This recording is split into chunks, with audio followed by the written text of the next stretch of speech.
వైపు లేని ఫ్యాక్షనిజాన్ని రాజకీయానికి జోడించి రాజకీయ పునాదుల్ని నిర్మించుకున్నటువంటిది మీ కుటుంబం. సో ఈ చరిత్ర మొత్తం తెలుసుకోవాల్సినటువంటి పరిస్థితి ఉంది. అట్లాంటి మీకు సెల్ఫ్ సర్టిఫికేట్ ఇచ్చుకుంటున్నారు. నా అంత మంచోడు రాష్ట్రంలో లేరు, నా అంత అమాయకుడు లేడు. మీరు విక్టిమ్ కాదు,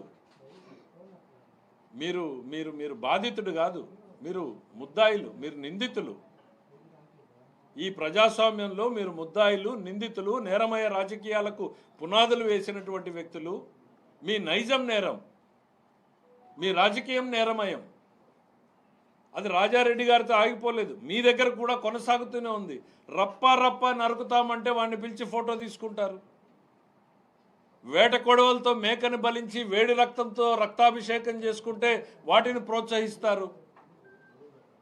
కారు కింద నిమ్మకాయలాగా తల కార్యకర్తల్ని నలుగుతూ ఉంటే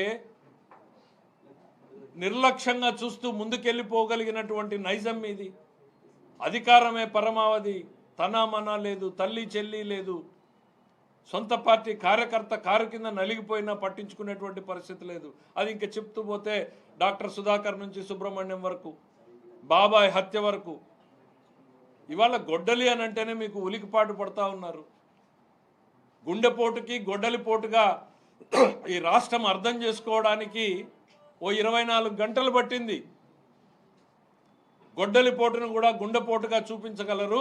ఈరోజు ఇన్ని అకృత్యాలు చేసిన మీరు మేము అమాయకులు అని చెప్పుకోగలరు. మీరు నిజాల్ని ప్రజల ముందుకు చెప్పాల్సినటువంటి బాధ్యత ఉంది.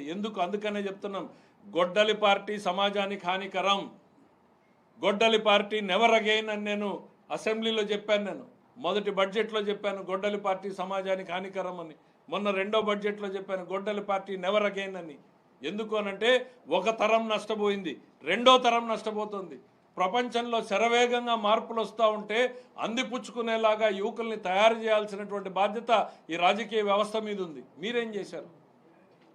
చంద్రబాబు నాయుడు ఒక తరానికి ఉపాధి కల్పించేటువంటి సాఫ్ట్వేర్ మీకు ఇష్టం ఉన్నా లేకపోయినా, మీ తండ్రి గారు ఏం మాట్లాడారో నేనున్నాను ఆ రోజు.